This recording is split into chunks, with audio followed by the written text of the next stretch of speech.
Hello everyone, आज हम retirement के चैप्टर का एक बैक क्वेश्चन करेंगे, क्वेश्चन नंबर 35। ठीक है, you can take screenshot of this question also. बाकी आपके पास गरेवाल की बुक भी होगी।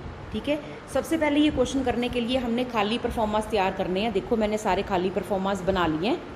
ठीक, कोई भी सम करने से पहले सबसे पहले आपने सम की लास्ट लाइन पढ़नी है कि आपको सम में पूछा क्या गया है। जैसे इस तरह देखो, आपको सम में पूछा गया give necessary ledger accounts and balance sheet. तो लास्ट लाइन इसलिए पढ़नी है ताकि मुझे पता चले कि मैंने जर्नल बनानी है कि मैंने लेजर बनानी है। तो necessary ledger accounts and balance sheet बोली है, तो मैंने खाली परफॉर्म में लेजर अकाउंट्स के तैयार कर लिए। Revaluation account, capital account, bank account और बैलेंस शीट। बैंक अकाउंट, अगर बैलेंस शीट में बैंक है तो बैंक अकाउंट, अगर बैलेंस शीट में कैश है तो कैश अकाउंट। फिर बैलेंस शीट के ऊपर आपने वो डेट डालनी है जिस डेट को वो पार्टनर रिटायर हो रहा है। जैसे इस समय वो पार्टनर रिटायर ऑन 1 अप्रैल को हो रहा है, तो एज एट 1 अप्रैल 2021। तो सबसे पहला काम हमने क्या करना होता है, सबसे पहले हमने अपनी बैलेंस शीट देखनी होती है। और बैलेंस शीट में कोई अगर पुराने रिजर्व्स पड़े हैं, ठीक है, तो वो पुराने रिजर्व्स हमने, क्योंकि चाहे सपोज ABC, मेरे मुंह से ABC निकलेगा, पार्टनर के जो भी नाम है आदत पड़ी हुई है। सपोज ABC पार्टनर और C जा रहा है, तो चाहे वो रिटायर होके जा रहा है, पर हमने उसको जाते को, उसने अपनी मेहनत से जितने भी रिजर्व्स बनाए थे उसमें उसकी भी कंट्रीब्यूशन थी, तो उसको उसके रिजर्व का हिस्सा देकर भेजना है। तो सबसे पहले आपने बैलेंस शीट में कोई पड़े हुए रिजर्व्स देखने हैं, कोई P&L अकाउंट का बैलेंस देखना है। अगर तो वो क्रेडिट साइड पर होगा तो वो प्रॉफिट का बैलेंस होगा, अगर वो डेबिट साइड पर होगा तो वो लॉस का बैलेंस होगा। तो जाते हुए अगर वो अपने प्रॉफिट्स का हिस्सा लेकर जाएगा, तो जाते हुए अगर डेबिट्स एसेट साइड पर कोई P&L का डेबिट बैलेंस है तो लॉस भी बियर करके जाएगा, उसके लिए उसकी कैपिटल डेबिट भी होगी। चलो चेक करते हैं लायबिलिटी साइड। तो ये देखो यहाँ पे जनरल रिजर्व है, तो ओल्ड रिजर्व ओल्ड पार्टनर्स में ओल्ड रेशो में डिस्ट्रीब्यूट होगा। तो ओल्ड पार्टनर्स पंकज, नरेश, सौरभ तीनों हैं, तीनों में जनरल रिजर्व बढ़ जाएगा 3:2:1 की रेशो में। तो सबसे पहले तो उनके बैलेंस ब्रॉट डाउन कर लो। ठीक है, बाय बैलेंस ब्रॉट डाउन, तीनों पार्टनर्स की कैपिटल कितनी है, 46, 30 और 20,000। तो 46,000, 30,000 और 20,000। अब जनरल रिजर्व बांटेंगे, तो जनरल रिजर्व का क्रेडिट बैलेंस है, जब इसे बांटेंगे तो ये डेबिट होके खत्म हो जाएगा। तो general reserve account debited, entry होगी लायबिलिटी साइड पर जो भी चीज़ें होती हैं उनका बैलेंस क्रेडिट होता है। अब ये खत्म करेंगे तो इसको डेबिट करेंगे। General reserve account debited to Pankaj, to Naresh, to Saurabh, और ये रिजर्व आपका 12,000 का इन ओल्ड पार्टनर्स में ओल्ड रेशो में बट जाएगा। ठीक है, तो ओल्ड रेशो 3:2:1 है, उसमें हम इसको बांटेंगे तो ये आपका बन जाएगा 6,000, 4,000, 2,000। अब पार्टनर्स कैपिटल अकाउंट क्रेडिट हो रहे हैं, तो लेजर पोस्टिंग इन तीनों की क्रेडिट साइड में होगी, और इन तीनों के क्रेडिट साइड में हम लिखेंगे क्या, उसका opposite, simple ledger posting bye general reserve. तो ये इस तरह हमने 6-4-2 की लेजर पोस्टिंग कर दी। अब देखते हैं कोई प्रॉफिट का बैलेंस तो नहीं है, कोई और रिजर्व पड़ा हो, तो वो तो यहाँ पे नहीं, बाकी तो सारी लायबिलिटीज ही हैं। अब एसेट साइड पर अगर कोई पुरानी गुडविल हो, तो old goodwill old partners old ratio में राइट ऑफ होती है, पर है नहीं। कोई P&L अकाउंट का डेबिट बैलेंस हो, है नहीं। कोई एडवर्टीजमेंट सस्पेंस पड़ा हो, कोई डेफर्ड रेवेन्यू एक्सपेंडिचर पड़ा हो, वो भी राइट ऑफ करना है, वो है नहीं। ठीक है, अब हम चलेंगे एडजस्टमेंट्स के ऊपर। ठीक है, पहली है प्रेमिसिस को एप्रिशिएट करना है, डेप्रिशिएट कम करना, एप्रिशिएट करना किसी को बढ़ाना। तो 20% से प्रेमिसिस को एप्रिशिएट करना है। प्रेमिसिस 80,000 की हैं, तो 80,000 का 20% यानी कि हुआ 16,000। तो 16,000 से हमने एक एसेट को बढ़ाना है। एसेट को बढ़ाना मतलब ये फायदे की बात है, प्रॉफिट है। तो ये रीवैल्यूएशन अकाउंट एक नॉमिनल अकाउंट है, कोई इनकम होगी, कोई फायदे की, कोई गेन की बात होगी, तो वो क्रेडिट साइड पे आएगी। जैसे +1 का P&L अकाउंट था, डेबिट साइड पर salary, printing, stationery, telegram, telephone, loss by fire, loss by theft आया करते थे, है ना, P&L अकाउंट की डेबिट साइड पर। और +1 में P&L अकाउंट की क्रेडिट साइड पर इनकम्स होती थी, interest received, commission received, discount received. तो P&L अकाउंट भी एक नॉमिनल अकाउंट था। ऐसे ही रीवैल्यूएशन अकाउंट भी नॉमिनल अकाउंट है, इसके डेबिट साइड पर कोई एक्सपेंस लॉस आएंगे और क्रेडिट साइड पर इनकम गेन आएंगी। तो एसेट का बढ़ना गेन है, तो वो इधर आएगा बाय प्रेमिसिस। 16,000 आ गया। नेक्स्ट है, कहते हैं स्टॉक को डेप्रिशिएट करो 10%। तो स्टॉक को डेप्रिशिएट करना मतलब कम करना, एसेट कम करनी है, मतलब ये लॉस की बात हो गई, तो डेबिट साइड पर आएगा। तो रीवैल्यूएशन अकाउंट उसके लिए डेबिट होएगा और एसेट को कम करना है, तो credit what goes out, asset real account है तो एसेट क्रेडिट होगी टू स्टॉक। स्टॉक हमारा कितना है 9000 का 10% यहाँ पे 900 आ जाएगा। नेक्स्ट है provision for doubtful debt was to be made 5%, कहते 5% की प्रोविजन होनी चाहिए।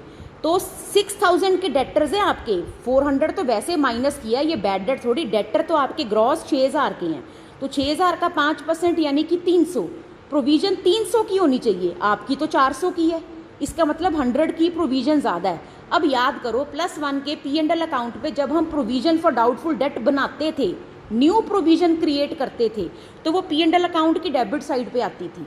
अगर प्रोविजन बनानी है या बढ़ानी है तो वो डेबिट साइड पे आती है to provision for doubtful debt. ये तो 300 की प्रोविजन बन रही है और आपकी तो 400, 100 एक्स्ट्रा है। अब ये आपने घटानी है तो वो इसकी क्रेडिट साइड पे आएगी, by provision for doubtful debts. तो 100 रुपीज़ से हम प्रोविजन कम कर देंगे। नेक्स्ट है क्या, provision for legal damages is to be made for 1200। तो कोई लीगल डैमेजेस हैं उसके लिए हमने पहले से ही प्रोविजन बना के रखनी है, हमें लग रहा है कि हमें पे करने पड़ेंगे, तो उसके लिए एडवांस में हमने प्रोविजन बना के रखनी है according to concept of conservatism. तो कोई प्रोविजन बना के रखनी है तो वो कहाँ आती है, वो डेबिट साइड पे आती है, तो उसको लिखेंगे क्या हम, to provision for legal damages. तो ये हमने 1200 की लिख ली। नेक्स्ट है furniture was to be brought up to. जब भी टू लिखा हो ना कि asset was brought up to या एसेट वॉज टू बी इतने या एट इतने, तो इसका मतलब होता है उसने आपने यहाँ तक उस एसेट के अमाउंट को लेकर आना है, टू या एट लिखा हो। अब यहाँ तक लेकर आना है, चाहे बढ़ाकर लाना पड़े चाहे घटाकर लाना पड़े, उस अमाउंट तक आपने उस एसेट को लेकर आना है। तो उसने कह दिया, कहते कि उसको आपने फर्नीचर को 45,000 तक लेकर आना है कितने का, 41 का, इसका मतलब 4000 बढ़ाकर लेकर आएंगे, तो ये भी आपके लिए प्रॉफिट की बात हो गई, तो गेन की बात हो गई, तो ये भी किधर आएगा, क्रेडिट साइड पर आएगा, बाय फर्नीचर। इसके बाद की बेटा मैं एडजस्टमेंट्स पढ़ रही हूँ, तो किसी भी एसेट लायबिलिटी की कोई एडजस्टमेंट नहीं है, गुडविल की है, कैपिटल की है और न्यू रेशो की है। दैट मीन्स कि अब हमारी एसेट लायबिलिटी की खत्म होगी, अब हम रीवैल्यूएशन का प्रॉफिट लॉस निकाल लेते हैं। अब क्रेडिट साइड बढ़ी है, इसका टोटल करेंगे, नीचे डबल लाइन लगाएंगे, ठीक है, टोटल में हमेशा नीचे डबल लाइन ज़रूर लगानी है और लिखेंगे, क्योंकि क्रेडिट साइड बढ़ी है, इनकम साइड बढ़ी है, तो ये प्रॉफिट हुआ, तो to profit transfer to capital accounts. तीनों के नाम लिखे, ये लाइन लगाई, ये लाइन आगे तक ले गए, 20,100 डबल लाइन लगा दी और ये उनकी ओल्ड रेशो में बांट देना। ये बैलेंस फिगर आई 18,000, ओल्ड रेशो में बांटा 3:1 में, तो 9,000, 6,000, 3,000।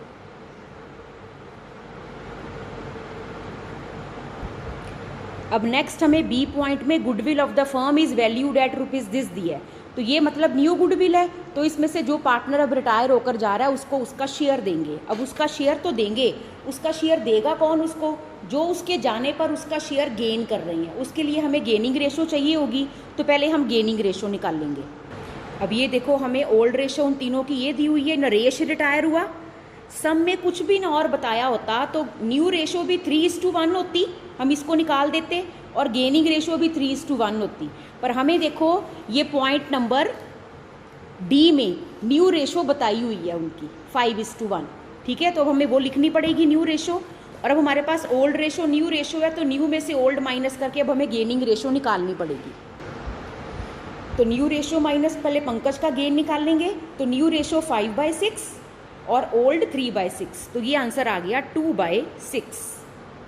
अब सौरभ का गेन, उसकी न्यू रेशो 5:1 यानी कि 1/6 हुई, और उसकी ओल्ड रेशो क्या है, ये भी 1/6 है, 3:1 थी ना, 1/6, तो ये तो 0/6 हो गया, मतलब नो गेन नो लॉस। तो मैं बार बार क्या समझाती हूँ कि गेन करने वाला सेक्रीफाइस करने वाले को कंपनसेट करेगा, तो यहाँ पे तो गेन करने वाला अकेला ही पंकज है, तो यानी कि जो गुडविल का शेयर है वो जाने वाले पार्टनर को अपने अकाउंट में से काट के कौन देगा, सिर्फ कौन देगा, पंकज देगा, ठीक है।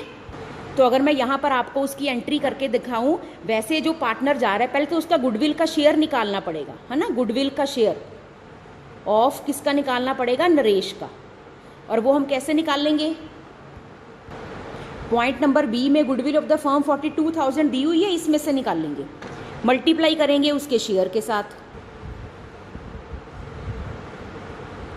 यानी कि 2/6 14,000 आ गई। अब टू नरेश जा रहा है, उसको 14,000 देकर भेजना है, ठीक है। और डेबिट किसने होना था? जो पार्टनर रह गए, पंकज और सौरभ दोनों ने। पर जब सौरभ ने कुछ गेन ही नहीं किया तो वो क्यों उसे कंपनसेट करेगा? तो डेबिट सिर्फ कौन होगा? पंकज होगा। आपको समझाने के लिए यहां पर लिख देती हूं सौरभ का नाम, और सौरभ का नाम लिखकर यहां काट देती हूं, ठीक है। Since he doesn't gain anything, ठीक है, तो इसका नाम यहां पर नहीं आएगा। अब इसकी लेजर पोस्टिंग कैसी होगी? पंकज कैपिटल अकाउंट डेबिट हो रहा है तो उसकी डेबिट साइड पर अमाउंट 14,000 और लिखेंगे उसको ऑपोजिट टू नरेश।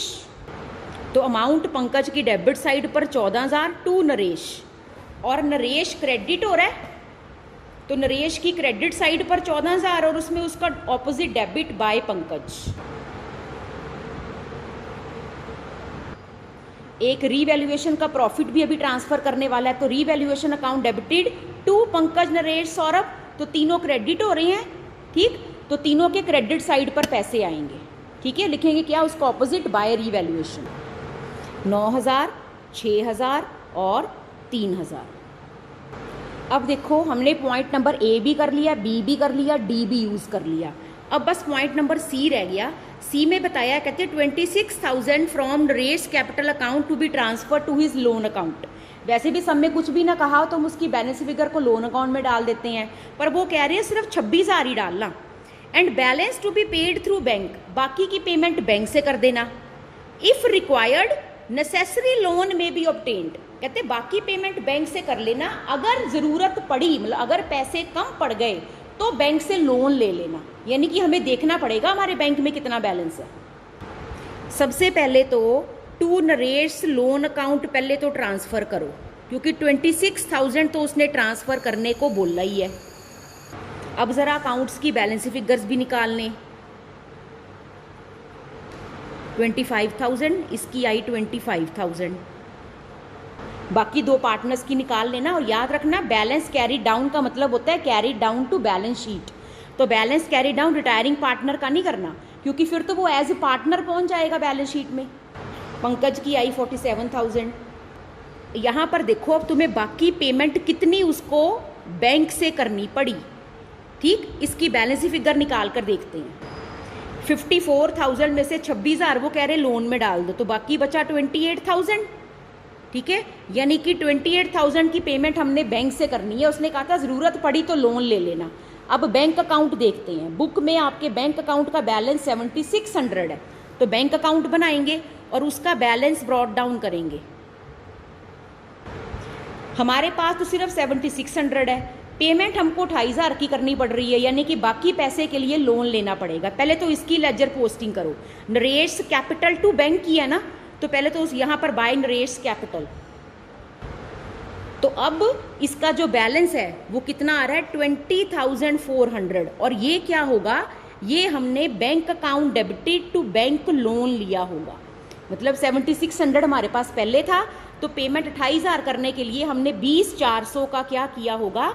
बैंक से लोन लिया होगा। तो ये हमारी बैलेंसिंग फिगर है जो हमें पता चली कि हमें लोन कितने का लेना पड़ा, और ये लोन भी आपकी बैलेंस शीट की लायबिलिटी साइड पर आएगा।